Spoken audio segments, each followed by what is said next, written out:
Hindi ng mithi ng pusong humihiling. Tulong ng kalikasan aking kailangan. Maghatid ng paghilom at kaligtasan. Hindi mo kailangang humingi ng pahintulot, Amira. Maria Makili, ikaw ba yan? Oo. Ako ang nagdala sa'yo rito. Pinagtagpo ko kayo ng mutya. Marami kayong matutulungan.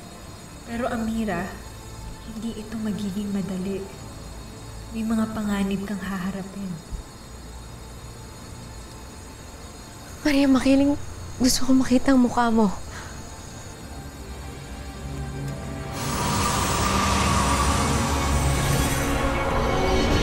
Amira, halika! Pag-usapan natin! Ano ba? May problema ka ba? Halika rito! Ba't ka nandyan? Ano ginagawa mo dyan? Bakit kayo nandito?